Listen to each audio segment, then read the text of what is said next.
दोस्तों, मैं आपका दोस्त अमित, आप सबका मेरे YouTube चैनल में बहुत बहुत स्वागत है। आज हम बात करने वाले हैं, अगर आप अपनी खुद की पीसीडी फ्रेंचाइजी बिजनेस शुरू करना चाहते हैं या फिर आपका third party manufacturing in pharmaceutical industry में शुरू करना चाहते हैं, तो सबसे पहली स्टेप क्या होती है, आपको लाइसेंसेस लेने होते हैं। उसके बाद आपको मॉलिक्यूल सिलेक्शन और कंपनी सिलेक्शन करनी होती है। लेकिन उसके बाद सबसे इंपॉर्टेंट स्टेप आपकी मार्केटिंग टीम को ग्रो करना। आप जो मार्केटिंग टीम, जो एमआर है, जो एबीएम है, जो आप हायर कर रहे हो, उनको पूरी तरीके से डेवलप करना।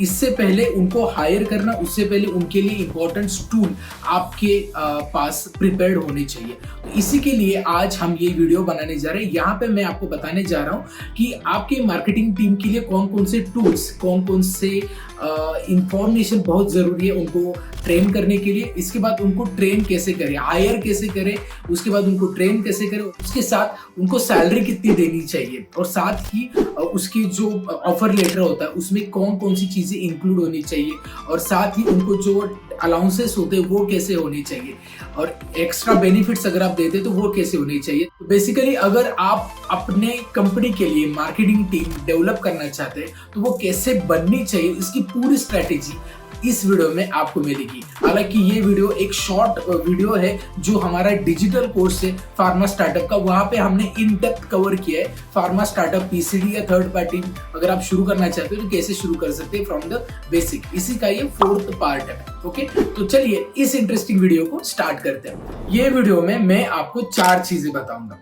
सबसे पहली चीज मैं ये बताऊंगा कि कौन कौन सी रिक्वायरमेंट होती है आपकी मार्केटिंग टीम के लिए। जैसे कि आपने एमआर हायर किया, एबीएम हायर किया, तो उनको कंपनी की इंफॉर्मेशन होनी चाहिए। उसके लिए जैसे पहले ब्राउचर हो, कंपनी का पूरा विजुअल एड हो, वैसे और कौन सी चीजें जरूरी होती है। नेक्स्ट मैं आपको ये बताऊंगा कि उनको हायर कैसे करना है, मार्केटिंग टीम को हायर कैसे करें, क्या मेथड्स होते हैं। इसके बाद नेक्स्ट बात करेंगे उनकी सैलरी के बारे में, सैलरी अलाउंसेस कितने हो सकते हैं, एंड उसके बाद लास्ट में मैं आपको बताऊंगा कि उनकी ट्रेनिंग कैसे आपको लेनी है। तो चलिए बात करते हैं पहले पॉइंट के बारे में। सबसे पहला पॉइंट है उनको क्या क्या रिक्वायरमेंट होती है। जैसे मैंने पहले बताया, विजुअल एड होना आपकी कंपनी का बहुत जरूरी है। ये विजुअल एड होता है जहाँ पे कंपनी के सारे प्रोडक्ट की इंफॉर्मेशन होती है। ओके, ये जरूरी। उसके बाद नेक्स्ट है डॉक्टर लिस्ट, क्योंकि डॉक्टर लिस्ट पे ही आपका बहुत सारा सेल डिपेंड होता है। आपकी डॉक्टर लिस्ट अगर प्रॉपर है तो आपका सेल अच्छी तरीके से होगा, क्योंकि आप कौन से डॉक्टर्स को फोकस करेंगे ये जरूरी। उसके लिए आपको डॉक्टर लिस्ट देखनी बहुत जरूरी है। डॉक्टर लिस्ट में बहुत सारे डॉक्टर्स आपको लेने पड़ेंगे एक एमआर की। डॉक्टर लिस्ट पे आपको 150 या 200 तक लिस्ट लेनी है डॉक्टर्स की। ओके, तो उसमें आपको डिवाइडेशन करना होता है core doctor, non core doctors, मतलब सिंगल विजिट, डबल विजिट। जो डॉक्टर्स पोटेंशियल होते हैं उनको 2 बार विजिट करनी होती है, जो डॉक्टर्स पोटेंशियल नहीं होते उनको नॉन कोर में आप इंक्लूड करेंगे। तो ये कैसे लेंगे डॉक्टर लिस्ट, उसके तरीके होते हैं। सबसे पहला तरीका ये है कि आप मार्केट में जाएंगे जहाँ पे रिटेलर्स का आरसीपीए करेंगे, रिटेल केमिस्ट प्रिस्क्रिप्शन ऑडिट, जहाँ पे रिटेलर से जानकारी लेंगे कि कौन कौन से प्रोडक्ट चलते हैं आपके एरिया में, ये डॉक्टर क्या लिखते हैं, जिससे आपको अंदाजा आएगा कि कौन से मॉलिक्यूल डॉक्टर कितना लिख रहे हैं। ठीक है, इसमें आपको बताना पड़ेगा कि आप किसी कंपनी की एमआर है, क्योंकि एमआर भी ज्वाइन होने से पहले कई सारी कंपनी मार्केट रिसर्च करवाती है अपने एमआर से ज्वाइन होने से पहले। तो ये भी चीजें आप हो सकती है। और दूसरी चीज होती है, आपके कनेक्शन में कोई भी एमआर है तो उनसे लिस्ट ले सकती है। लेकिन ये दिक्कतें हो सकती है कि वो जो एमआर है उनके प्रोडक्ट अलग हो सकते हैं, इसके लिए टारगेटेड डॉक्टर अलग है, तो आपके भी अलग हो सकते हैं। इसके लिए ध्यान में रखिए, अगर आप अलग डॉक्टर्स लेंगे तो दिक्कतें होगी कि ये टारगेटेड आपके डॉक्टर्स नहीं हो सकते। इसके लिए वही एमआर की लिस्ट ले जिनके प्रोडक्ट और आपके प्रोडक्ट ऑलमोस्ट सिमिलर कैटेगरी से। दूसरी रिक्वायरमेंट है आरसीपीए फॉर्मेट। ओके, मतलब रिटेल केमिस्ट प्रिस्क्रिप्शन ऑडिट का फॉर्मेट। जैसे कि कोई एमआर को हायर करेंगे तो वो डॉक्टर के पास जाने से पहले वो सर्वे करेगा मार्केट का, तो उसके लिए उसको पास फॉर्मेट होना चाहिए, कंपनी का दिया गया फॉर्मेट। तो उस फॉर्मेट में क्या क्या होगा, तो आपकी कंपनी के प्रोडक्ट, देन कॉम्पिटिटर प्रोडक्ट, उसकी जो क्वांटिटी है प्रिस्क्रिप्शन पर वीक या पर मंथ या पर डे जो भी है वो वहां पे होगी। इसके बाद टूर प्लान होना चाहिए। टूर प्लान मतलब क्या होता है, कौन से डे में कहाँ पे विजिट करेगा आपका एमआर, इसकी पूरी डिटेल आपको पहले ही डिसाइड करनी होती है और वो एमआर को देनी होती है। क्योंकि जब भी आप कंपनी को शुरू करते हैं तो पूरा एक प्लान होना चाहिए आपके पास 5 साल का कि यहाँ पे हमें काम करना है, टेरिटरी में काम करना है। एमआर हायर करेंगे तो उनको ये एरिया देना है और उनकी ये डॉक्टर लिस्ट होगी, ये टूर प्लान रहेगा। ये सारी चीजें पहले ही डिसाइड करनी जरूरी है।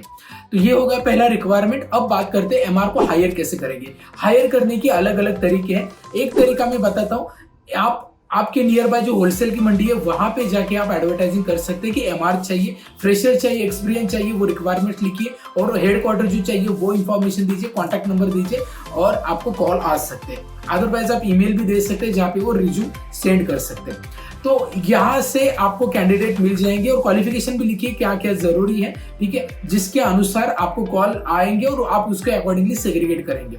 अब हायरिंग की प्रोसेस अलग अलग होती है। बड़ी कंपनी में क्या होता है, पहले तो एबीएम इंटरव्यू लेता है, फिर आरएसएम लेता है, फिर जेडबीएम लेता है, फिर जनरल मैनेजर लेता है। तो 3-4 राउंड्स होते हैं इंटरव्यू में। लेकिन अगर आपकी छोटी कंपनी है तो एक ही इंटरव्यू होगा, आपको अकेले ही लेंगे इंटरव्यू, राइट। तो इसमें आपको यहाँ पे कौन कौन से राउंड रखने पड़ेंगे। पहले तो एचआर राउंड रखेंगे। एचआर राउंड से उसका पूरा एनालिसिस करेंगे कि वो सच में काम करना चाहता है या जस्ट एक्सपीरियंस के लिए आया है, उसका या इस पे इंटरेस्ट कितना है मार्केटिंग में, और ये एबिलिटी है कि इसको सेल्स करने की, क्योंकि कई सारी क्वालिफिकेशन अच्छी होती है लोगों की लेकिन सेल्स करना बहुत डिफिकल्ट होता है या आता नहीं है ये चीजें, या फिर जस्ट जॉब निकला है चलो अप्लाई करते हैं, ऐसी चीजें होती है। तो ये अनस्टेबल जो स्टूडेंट आप लेंगे तो इससे दिक्कतें आपको ही हो जाएगी। उसको ट्रेन करके फिर वो अगर कंपनी छोड़ते हैं तो वहां पे आपको वो टेरिटरी वैकेंट हो जाती है, फिर नया एमआर हायर करना पड़ता है और फिर आपको उनको ट्रेन करना पड़ता है। इसके लिए एट्रिशन रेट बहुत ज्यादा है थर्ड पार्टी मैन्युफैक्चरिंग और पीसीडी में।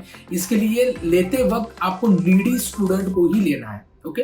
और क्वालिफिकेशन कौन से रखेंगे, बेसिकली आपको ग्रेजुएशन या डिप्लोमा के स्टूडेंट आपको रखने हैं, डी फार्म या बी फार्म, इवन बीएससी भी रख सकते हैं, लेकिन हायर क्वालिफिकेशन आप रखेंगे तो ज्यादा चांसेस होते हैं कि वो आपकी कंपनी छोड़ देंगे 1 साल के बाद, 2 साल के बाद, और दूसरी जगह पे शिफ्ट हो जाएंगे। तो वो चीजें देखिए मैंने। इसके लिए मेरे हिसाब से आप बैचलर्स या डी फार्म के स्टूडेंट ले सकते हैं। नेक्स्ट स्टेप जो हायरिंग की होती है वो है टेक्निकल राउंड। टेक्निकल राउंड में आप क्या क्या पूछेंगे। टेक्निकल राउंड में आप पूरा फार्माकोलॉजी पूछेंगे। फार्माकोलॉजी के साथ ही आप अपने फील्ड के बारे में पूछेंगे, आपकी कंपनी के बारे में उसको क्या जानकारी है ये पूछेंगे, और साथ ही आप प्रोडक्ट नॉलेज पूछेंगे, आपकी कंपनी के प्रोडक्ट के बारे में पूछेंगे, उसके एडवांटेज डिसएडवांटेजेस जो है या फिर मैकेनिज्म ऑफ एक्शन जो भी है उसको एक प्रोडक्ट डिटेलिंग करने के लिए भी बता सकते हैं आप, और जिससे आपको पता चलेगा कि ये किस प्रकार प्रोनाउंसिएशन कितना अच्छा है। इसका प्रोनाउंसिएशन काफी जरूरी है, कम्युनिकेशन काफी जरूरी है, प्रेजेंटेशन स्किल, कॉन्फिडेंस बहुत जरूरी है, आई कांटेक्ट होना चाहिए।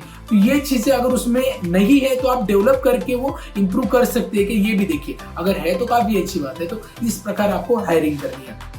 इसके बाद नेक्स्ट है उसको सैलरी देनी है, अलाउंसेस देने, तो वो कैसे रहेंगे। अलाउंसेस में डेली अलाउंस होता है, आउट स्टेशन अलाउंस होता है, और petrol allowance and mobile allowances होता है, ओके। तो इसमें क्या रहता है, डेली अलाउंस मतलब रोज का, तो वो कितना होता है एवरेज, वो आप आपकी एरिया के अकॉर्डिंगली रख सकते हैं, 250 to 350 और ज्यादा भी हो सकता है। इसके बाद पेट्रोल अलाउंसेस होते हैं, मोबाइल अलाउंसेस होते हैं, आउट स्टेशन मतलब क्या होता है, आपके टेरिटरी के बाहर का एक एरिया दिया जाता है जहां पे भी आपको मंथ में 1 बार या 2 बार विजिट करनी होती है, तो उसका अलाउंस अलग होता है, जहाँ पे आपको विजिट करके रुकना भी पड़ सकता है और बहुत ज्यादा लंबा डिस्टेंस है तो वो हो गया आउट स्टेशन। तो उसकी पूरी डिटेल मैंने कोर्स में दी है कि किस प्रकार आपको अलाउंस देने। इसके बाद नेक्स्ट बात करेंगे उसको सैलरी कितनी आपको देनी है। तो सैलरी डिपेंड है एरिया टू एरिया, ओके।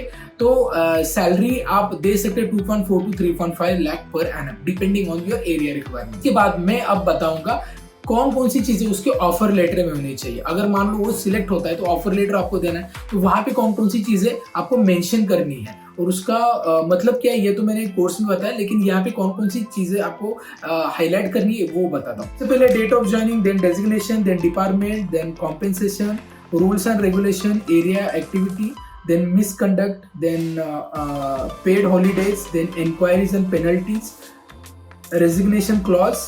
ये तो हो गया कोई भी एमआर का या सेल्स पर्सन का ऑफर लेटर।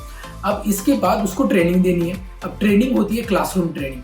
ट्रेनिंग में आपको क्या क्या चीजें बतानी है। बेसिकली 2 या 3 डेज की आपको ट्रेनिंग देनी है आपके एमआर को, सेल्स पर्सन को।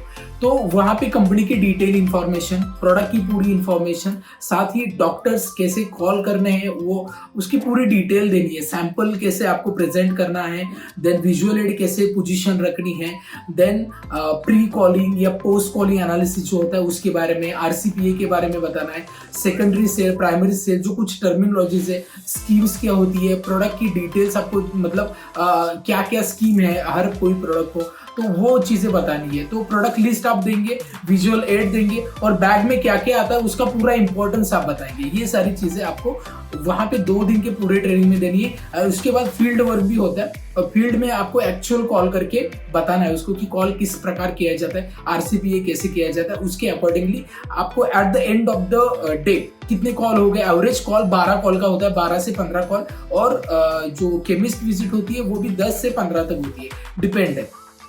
लेकिन डॉक्टर्स कॉल 12 से 15 होनी ही चाहिए। अब मॉर्निंग कॉल, इवनिंग कॉल कैसे होते हैं ये आप उसको बताइए नीड के अनुसार। ऐसे आप बिल्कुल मत बताइए कि इवनिंग कॉल नहीं होते हैं, नहीं, जरूरत होती है तो इवनिंग कॉल करने पड़ेंगे। अगर मॉर्निंग में डॉक्टर नहीं मिलते तो इवनिंग में कॉल करने पड़ेंगे। तो ये चीजें हैं। सेल्स का जो टारगेट होता है उसमें आप पहले 3 महीने टारगेट मत दीजिए, लेकिन उसके बाद आपको एटलीस्ट 1-1 लाख का तो टारगेट देना चाहिए। उसके अनुसार आप इंसेंटिव भी बताइए, जैसे प्रोडक्ट इंसेंटिव है या फिर ओवरऑल टारगेट इंसेंटिव भी होता है। आज इस वीडियो में हमने देखा कि आपकी कंपनी की मार्केटिंग टीम को कैसे डेवलप किया जाता है, ओके, और बाद में हम डॉक्टर्स के लिए एक्टिविटी क्या कर सकते हैं, देन प्रोडक्ट का मतलब अगर आप प्रमोशनल टूल है वो कैसे डिजाइन कर सकते हैं, प्रोडक्ट को एक्सपेंशन कैसे कर सकते हैं, ये आगे वाले मॉड्यूल्स के शॉर्ट वीडियोस में हम देखेंगे।